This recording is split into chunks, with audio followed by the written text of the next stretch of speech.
അല്ല, ആദ്യം പറഞ്ഞു തുടങ്ങിയത് തന്നെയാണ് ശരി. അതായത് ഇതൊരു താൽക്കാലിക വിരാമമാണ്, യുദ്ധത്തിനുള്ള വിരാമമല്ല എന്നാണ് നമ്മൾ മനസ്സിലാക്കേണ്ടത്.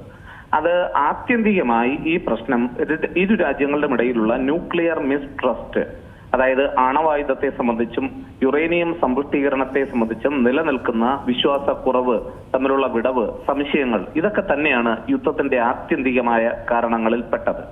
ഇത് അതേസമയം തന്നെ അമേരിക്കയ്ക്ക് അതിൻ്റെതായ ചില സ്വാർത്ഥ താല്പര്യങ്ങളുമുണ്ട്. പ്രത്യേകിച്ച് ഡൊണാൾഡ് ട്രംപിനെ സംബന്ധിച്ചിടത്തോളം അദ്ദേഹത്തെ തെരഞ്ഞെടുപ്പിലൊക്കെ സഹായിച്ചിരുന്ന ചില ലോബികൾ ഓയിൽ ഇൻട്രസ്റ്റുകളുമായിട്ടൊക്കെ അല്ലെങ്കിൽ ഓയിൽ താല്പര്യങ്ങളോടൊക്കെ വളരെ അധികം ചേർന്ന് നിൽക്കുന്ന താല്പര്യങ്ങളുള്ളവരാണ്. അപ്പൊ അവരുടെയൊക്കെ താല്പര്യങ്ങളെ സംരക്ഷിക്കുക, ഇങ്ങനെ വലിയ ചില അജണ്ട മിഡിൽ ഈസ്റ്റിൽ അവരുടെ സ്വാധീനം ഉറപ്പിച്ചു നിർത്തുക, അമേരിക്കയ്ക്കോ അല്ലെങ്കിൽ ഇതര രാജ്യങ്ങൾക്കോ അവിടെ ഉണ്ടാക്കുന്ന സ്വാധീനത്തെ കുറയ്ക്കുക, ഇങ്ങനെ പല ലക്ഷ്യങ്ങൾ ഉൾക്കൊള്ളുന്ന ഒരു പ്രശ്നമാണ് ഇറാനെ സംബന്ധിച്ചിടത്തോളവും അമേരിക്കയും ഇസ്രായേലും ഒക്കെ ആയിട്ട് കലർന്ന് കിടക്കുന്നത്. അതുകൊണ്ട് ഈ വെടിനിർത്തൽ എന്ന് പറയുന്നത് താൽക്കാലികമായ ഒന്നായി മാത്രമേ നമുക്ക് കണക്കാക്കാൻ കഴിയൂ. കാരണം ഇവര് തമ്മിലുള്ള അടിസ്ഥാനപരമായ പ്രശ്നങ്ങൾ ഇതുവരെയും പരിഹരിക്കപ്പെട്ടിട്ടില്ല. സ്ട്രെയിറ്റ് ഓഫ് ഹോർമൂസ്, അതായത് ഹോർമൂസ് കടലെടുക്ക് കുറച്ചു നാളത്തേക്കെങ്കിലും തുറക്കുക എന്നൊരു ലക്ഷ്യമാണ് ഇതിന് പിന്നിൽ ഉണ്ടായിരുന്നെങ്കിലും ഇപ്പോൾ അതും ഏതാണ്ട് പ്രശ്നമാകുന്ന ഒരവസ്ഥയിലേക്കാണ് കാര്യങ്ങൾ നീങ്ങുന്നത്.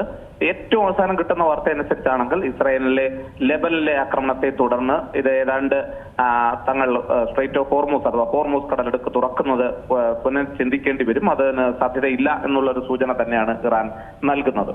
അപ്പൊ അതുകൊണ്ട് തന്നെ ഇപ്പൊ ആത്യന്തികമായി വെടിനിർത്തലിനെ കുറിച്ചൊക്കെ പറഞ്ഞിട്ടുണ്ട് എങ്കിലും അത് ഫലം കാണുന്നില്ല എന്നുള്ളതാണ് ഏറ്റവും രസകരമായ ഒരു കാര്യം. പക്ഷേ ഇതിനകത്ത് ശ്രദ്ധിക്കേണ്ടുന്ന ഒരു കാര്യം, ഇതൊരു പ്രത്യേക നയതന്ത്രമാണ്. അതായത് യുദ്ധം നടന്നുകൊണ്ടിരിക്കെ തന്നെ ഇതര രാജ്യങ്ങൾക്ക് ഇങ്ങനെ സമാധാനത്തിന് വേണ്ടി സംരക്ഷിക്കുവാൻ ഒരു ഇടം ഉണ്ടാകുന്നു എന്നുള്ളത് നയതന്ത്രത്തിൽ വളരെ പോസിറ്റീവായിട്ടുള്ള, അല്ലെങ്കിൽ നമ്മൾ അതിനെ വളരെ ഗൗരവത്തോടെയും നല്ല മനസ്സോടെയും കാണേണ്ടുന്ന ഒരു കാര്യം തന്നെയാണ്. അപ്പൊ അതുകൊണ്ട് തന്നെ ചില അഥവാ യുദ്ധം നടന്നുകൊണ്ടിരിക്കെ തന്നെ ഇത് പരിഹരിക്കുന്നതിന് വേണ്ടിയുള്ള പ്രശ്നങ്ങൾ ചർച്ച ചെയ്യുന്നതിനുള്ള ഒരു ഇടവും ഒരുക്കിയെടുക്കുന്നുണ്ട്. ആ നിലവും ഈ രാജ്യങ്ങൾ തമ്മിൽ പരസ്പരം സംസാരിക്കുന്നതിനുള്ള ഒരവസരവും ഉണ്ടായിക്കൊണ്ടിരിക്കുന്നു എന്നുള്ളത് ആശ നൽകുന്ന ഒരു കാര്യമാണ്. എങ്കിൽ പോലും അടിസ്ഥാനപരമായ പ്രശ്നങ്ങൾ പരിഹരിക്കാതെ, പ്രത്യേകിച്ച് അമേരിക്ക ആഗ്രഹിക്കുന്ന തരത്തിലുള്ള ഒരു ഭരണ സംവിധാനത്തിൽ പൂർണ്ണമായും ഇറാനിൽ പ്രതിഷ്ഠിക്കുക, ഇസ്രായേലിനും അമേരിക്കയ്ക്കും വളരെ സ്വാധീനമുള്ള ഒരു ഭരണ സംവിധാനത്തേക്ക് അവരെ ഇറാനെ കൊണ്ടുവരിക, അതുപോലെ തന്നെ പരിപൂർണമായി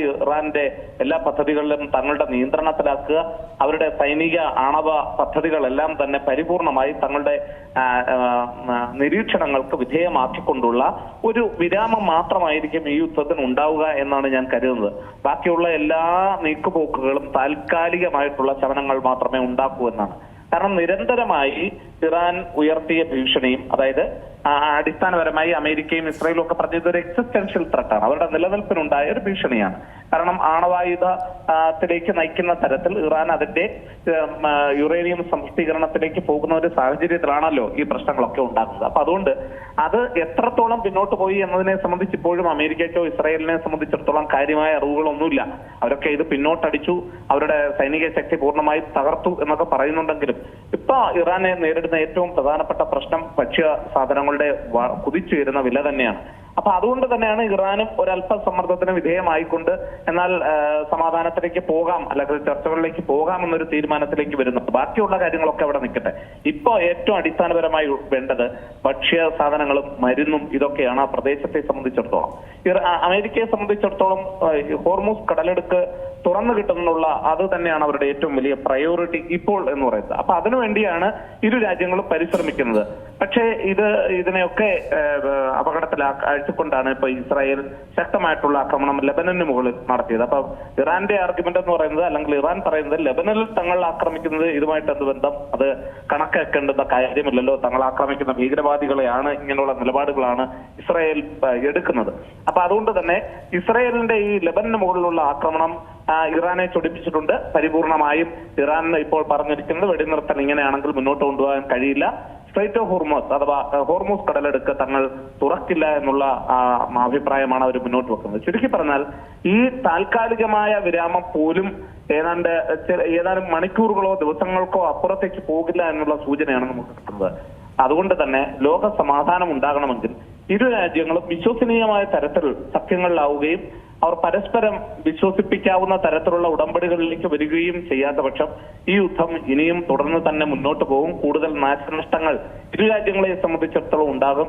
ലോകത്തെ മുഴുവൻ, അതായത് നമ്മളൊക്കെ പണ്ട് പറയുന്നത് അവിടെ പ്രശ്നം നടന്നാൽ നമുക്കെന്താ എന്നുള്ള ആലോചനയ്ക്കപ്പുറം ഇന്ന് ലോകത്തിന്റെ ഏത് ഭാഗത്തും ഉണ്ടാകുന്ന ചെറിയൊരു ആക്രമണം പോലും നമ്മുടെ ഇപ്പൊ അറിയാലോ, ഇറാനിലും അമേരിക്കയിലും ഇസ്രായേലിലും ഉണ്ടായ ഈ പ്രശ്നം നമ്മുടെ കൊച്ചു കേരളത്തിലെ അടുക്കളകളിൽ പോലും ബാധിച്ചിട്ടുള്ള ഒരു സ്ഥിതിയാണ് നമ്മളെ സംബന്ധിച്ചിടത്തോളം ഉള്ളത്.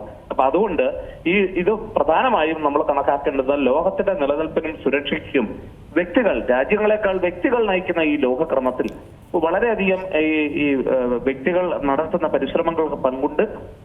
അതുകൊണ്ട് തന്നെ ഈ ലോകരാഷ്ട്രത്തിൽ എത്രയും പെട്ടെന്ന് സമാധാനം കൊണ്ടുവരേണ്ടുന്നത് ഓരോ രാജ്യങ്ങളുടെയും നിലനിൽപ്പിന് ഏറ്റവും അത്യന്താപേക്ഷിതമായിട്ടുള്ള ഒരു കാര്യമാണ്.